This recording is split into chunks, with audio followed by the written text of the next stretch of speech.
On les appelle les déchets de haute activité. Ils sont issus du traitement des combustibles nucléaires utilisés dans nos centrales. Ce sont les déchets les plus radioactifs et les plus dangereux.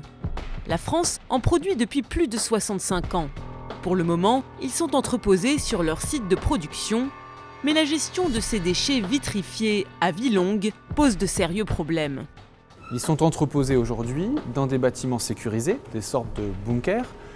Ces bâtiments assurent une bonne sécurité pour plusieurs dizaines d'années, mais ces déchets vont présenter une dangerosité forte pendant plusieurs milliers d'années. L'entreposage n'est donc considéré que comme solution provisoire. La France s'est orientée depuis vers une autre option, elle définitive, le stockage profond. La France est engagée dans la voie du stockage souterrain depuis une loi votée en 1991 qui a consisté à d'abord étudier des sites potentiels pour le stockage souterrain. En 2006, le 28 juin 2006, une nouvelle loi sur la gestion des déchets radioactifs a été votée et cette loi considère que le stockage géologique profond est la solution de référence pour protéger l'homme et l'environnement et les générations futures de la dangerosité des déchets radioactifs. C'est donc dans le sous-sol argileux de Bure, commune située entre la Meuse et la Haute-Marne, que l'ANDRA étudie la faisabilité d'un projet d'enfouissement, le projet CIGEO, un réseau de galeries dimensionné pour accueillir tous les déchets des centrales nucléaires françaises jusqu'à leur fin de vie. Bonjour. Voilà, bien, nous sommes dans le puits principal du laboratoire souterrain. Nous allons aller à 490 mètres, 490 mètres de profondeur. C'est le milieu de la couche géologique du calove-oxfordien que nous étudions ici. Voilà, donc la descente s'effectue à 2 mètres secondes. Donc il va nous falloir environ 7 minutes pour atteindre notre destination. Mais ici, on ne trouve pas encore de radioactivité. Nous sommes dans un laboratoire où les scientifiques conçoivent l'architecture et testent l'impact sur le sous-sol de ce possible cimetière nucléaire. Mais pourquoi spécifiquement dans ce souterrain-là ? Cette roche a d'excellentes propriétés de confinement. Il faut savoir que la propriété principale qu'on attend pour une formation géologique dans laquelle on veut stocker des déchets radioactifs, c'est effectivement de confiner la radioactivité. Qu'est-ce que ça veut dire concrètement ? D'abord, ça veut dire que cette roche est imperméable. Ça veut dire qu'elle ne laisse pas passer l'eau. Ensuite, c'est une roche qui permet de piéger des éléments radioactifs. Alors, c'est ce qu'on appelle la rétention et ce sont des phénomènes physico-chimiques. Il faut savoir également que comme cette roche est très imperméable, le mécanisme par lequel la radioactivité pourrait se déplacer, c'est la diffusion. C'est un phénomène extrêmement lent. Et c'est ceci qui garantit sur des périodes de plusieurs centaines de milliers d'années le confinement de la radioactivité. Voilà ce qu'on appelle les alvéoles. Des micro-tunnels souterrains de 70 cm de diamètre et jusqu'à 100 mètres de longueur, à l'intérieur desquels seraient enfouis les déchets de haute activité vie longue. Le stockage profond n'a pas encore été autorisé, mais s'il l'était, voilà en bref comment seraient gérés les déchets. Les colis expédiés par les producteurs arrivent dans une zone de réception. Ils sont retirés des emballages de transport, puis ils sont contrôlés avant d'être mis dans des colis de stockage. Ces contenants sont ensuite placés dans une hotte qui les descend jusqu'aux alvéoles grâce à un funiculaire. La mise en place des colis de stockage à l'intérieur de ces tunnels pourra être commandée à distance. Dans cet espace d'exposition près de Bure, le public peut observer la plupart des technologies qui permettront ce stockage robotisé. On a testé ici un robot pousseur qui est capable d'aller placer tout au bout de l'alvéole le colis de déchets de haute activité, donc un cylindre qui pèse plus de 500 kg et surtout qui peut le récupérer. Car la loi de 2006 impose que le stockage CIGEO soit réversible pendant au moins 100 ans.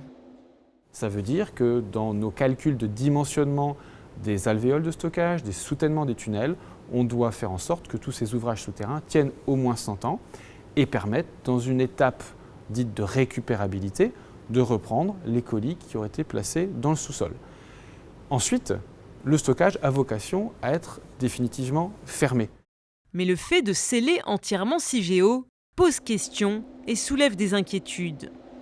Le comportement dans le temps de déchets hautement radioactifs stockés à 500 mètres sous terre ne peut être prédit.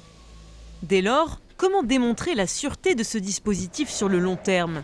Car de nombreux dangers sont pointés du doigt.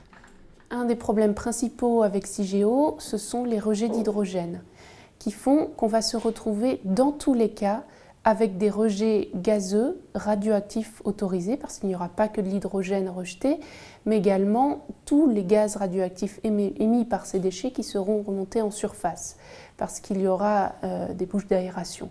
Et si l'aération venait à faire défaut, on risquerait de se retrouver avec un deuxième problème, qui est celui d'un risque d'explosion d'hydrogène, qui serait d'autant plus grave que certains des déchets radioactifs sont des déchets bitumineux.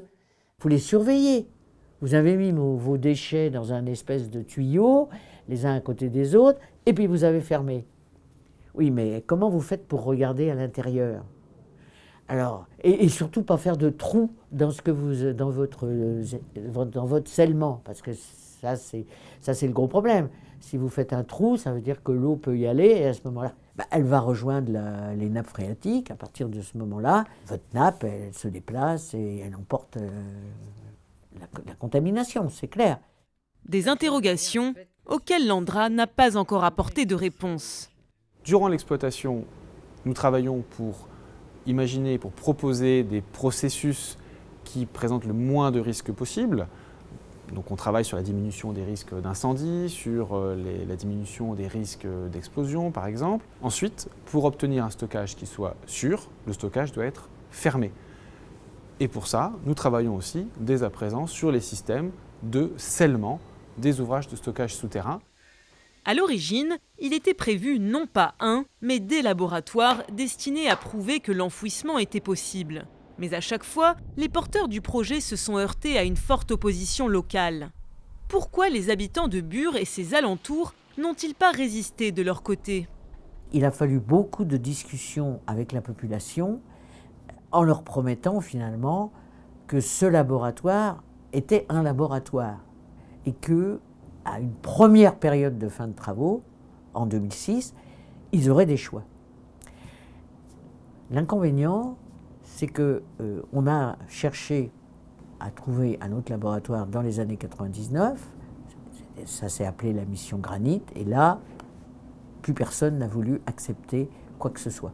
Donc, la mission Granit a fait un rapport en expliquant qu'elle s'était heurtée à une opposition des populations impossible à vaincre. Et finalement, CIGEO s'est implanté dans la Meuse, à un endroit où, non pas choisi pour ses caractéristiques géologiques, mais parce que partout ailleurs, la résistance avait été tellement forte que les promoteurs de ce projet avaient dû partir. Alors, manque de transparence, résignation de la population ? D'autres facteurs pourraient aussi avoir facilité l'implantation de CIGEO dans la région. Le chômage et la désertification. À 2 km du laboratoire de l'ANDRA à Bure, la maison de la résistance à la poubelle nucléaire, comme les militants l'appellent. Un lieu de convergence pour plusieurs associations opposées au stockage profond. C'est dégueulasse quoi, de venir développer l'activité économique, mais en mettant des déchets nucléaires, les pires déchets nucléaires, à 500 mètres sous terre, en disant on ne verra même pas en plus. Un secret de polichinelle ici, tout le monde, personne n'en parle, il faut éviter de... Il y a une pression derrière, il y a le voisin qui travaille ou le cousin qui travaille, et du coup on va éviter de faire ça, on va éviter de discuter de ce projet-là parce que ça va être automatiquement sujet à tension.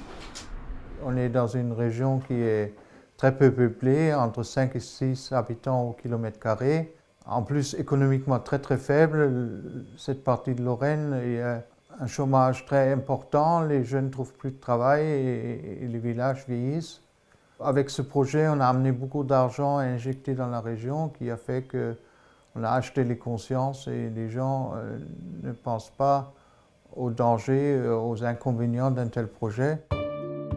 Depuis plusieurs années, des compensations financières sont versées aux communes limitrophes de CIGEO. Celle de Bure, qui accueille le projet, a refusé de nous parler. Mais l'ancien maire de Bonnet, lui, se souvient. Oui, l'argent. Pour moi, l'argent achète les élus, quoi. J'étais un élu. Hein, bon, pas pour ça qu'on m'a acheté. Mais on m'a toujours reproché le fait d'accepter l'argent de l'ANDRA. Mais comment voulez-vous que je refuse l'argent de l'ANDRA? Aujourd'hui, dans les communes, arrive une dotation directe. Ça vous demande juste une petite signature et puis c'est parti. Manne financière, mais aussi espoir de développement. Pour des communes parfois moins peuplées qu'au Moyen-Âge, les activités de l'ANDRA suscitent l'intérêt. L'agence promet jusqu'à 3000 emplois directs pour la construction du site et sa phase d'exploitation. Dans nos simulations, on a prévu de l'emploi indirect. Tout ce qui va être lié à l'arrivée massive de ces personnes. On aura besoin de les nourrir, de les loger, etc. etc. Donc il y a l'emploi indirect qui sera périn également. C'est comme véritablement une ville nouvelle, hein. Quelque part, c'est une ville nouvelle. Présente sur ce territoire depuis plus de 20 ans, l'ANDRA veut déposer sa demande d'autorisation de stockage en 2018. Les travaux seraient lancés en 2020 avec une mise en service du centre qui sera progressive.